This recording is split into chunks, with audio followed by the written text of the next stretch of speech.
हामी आज राइस मिलको हैसियतले सबभन्दा ठुलो हामीले च्यालेन्ज फेस गरिरहेको या हामीलाई समस्या आएको भनेको उधारो उठाउने।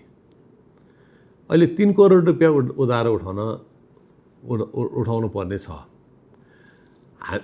म वर्षको 15 अरबको कारोबार गर्छु बुद्धयरमा। अब 3 करोडको लागि तपाईको घर दैलो गर्नु परिरहेको छ।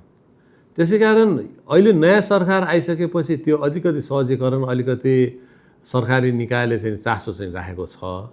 तर सबभन्दा ठुलो समस्या मैले अहिले देखेको, अब म त यो चामल व्यवसायमा लागेको हुनाले उधारो उठाउने प्रक्रिया चाहिँ नि एकदम सटिक हुनु पर्यो। कोही मान्छेले कोही व्यवसायी या कोही तपाईको चाहिँ होलसेलर या रिटेलरले चामल लगिसकेपछि त उपभोक्ताले त उधारोमा खाँदैन। उपभोक्ताले त तपाईको पैसा तिरेर खाने हो। अनि त्यो पैसा चाहिँ कहाँ हरायो? काठमाडौँ पोखरा गरेर 3 करोड रुपियाँ हाम्रो अहिले फसिरहेको छ। पुलिस कारबाही र न्यायिक कारबाहीमा हामी गइरहेका छौँ। तर मेरो सरकारलाई मेरो आर्जु राइस मिलको तर्फबाट अरू समस्या हामीले के पनि फेस गरेका छैनौँ। किसानलाई हामीले एमएसपी पनि दिइरहेका छौँ। किसान पनि खुसी छन्। मलको समस्या त्यो तपाईँको ग्लोबल समस्या हो। त्यो नेपालले मात्र फेस गर्ने समस्या होइन, त्यो चाहिँ नि संसारभरिले फेस गरिरहेको समस्या हो। त्यसबाहेक हामीले जुन समाधानहरू दिइसक्यौँ त्यो त सबै कम्प्लिट भइसक्यो। अब पर्सिको अर्को सालदेखि हामी हाम्रो क्यापेसिटी 30,000 टन हो त्यो मिलको। 30 देखि 35,000 टन त्यति धान हामी उत्पादन गर्छौँ, त्यति धान हामी खरिद गर्छौँ, त्यति धानको हामी चामलले बिक्री गर्छौँ।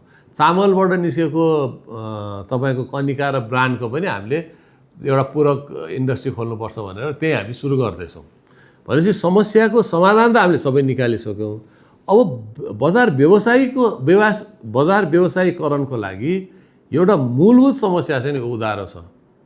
र हामी यो 3 करोड रुपियाँ चाहिँ नि चुस्त दुरुस्त हिसाबले उठ्ने अवस्था बन्यो भने त्यो पनि समाधान आयो नि त। भोलि त्यो 30 करोड होला, भोलि 3 अरब होला, भोलि 30 अरब होला।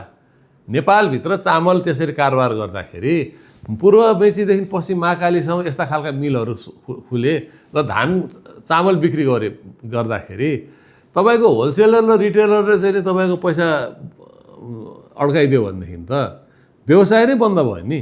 त्यसैकारण प्रयोग जसरी हामीले अहिले धान चामलको प्रयोग चाहिँ नि यो सानो मिलबाट सुरु गरेर सबै समस्याहरूको समाधान हामीले देखाइसक्यौँ। अब यो उधारोको पनि समस्या आयो यो।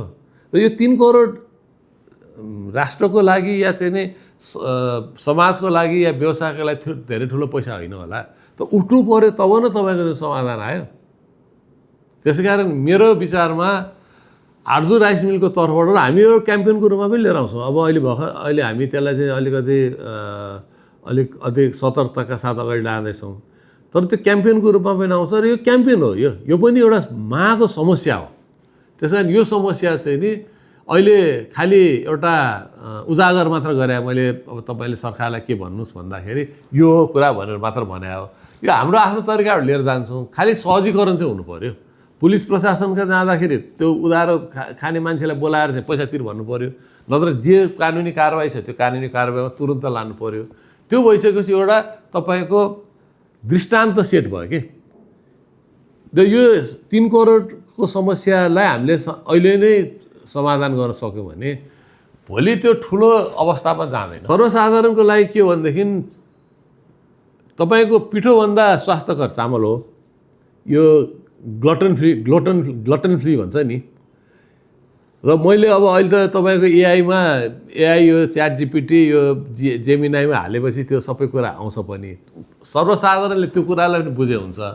स्वास्थ्यको लागि भात नखाने रोटी खाने भन्ने कुरा चाहिँ गलत हो भन्छु म चाहिँ नि।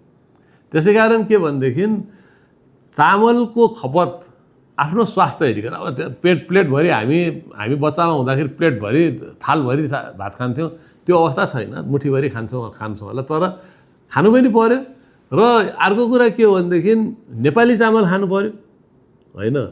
हामीले यत्रो मेहनत गरेर वर्षको चाहिँ नि 10-15 हजार टन जुन चाहिँ नि चामल हामी उत्पादन गर्छौँ त्यो खाइदिनु पर्यो।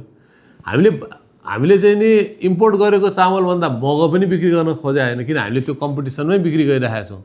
इम्पोर्ट गरेको चामल र हाम्रो चामलको प्राइस पनि दाँजे भयो र तपाईँको क्वालिटी पनि दाँजे भयो किनभने हाम्रो चामलको क्वालिटी इम्पोर्ट गरेको क्वालिटीभन्दा बेटर छ विषादीकै कुरामा पनि बेटर छ किनभने हाम्रो त त्यो चामल कुन खेतबाट उत्पादन भयो भन्ने कुरा हामी चाहिँ नि तपाईँको चाहिँ त्यसलाई त्यो ट्रेस गर्न सक्छौँ भनेपछि यो चाहिँ नि अगाडि लिएर जानुपर्छ होला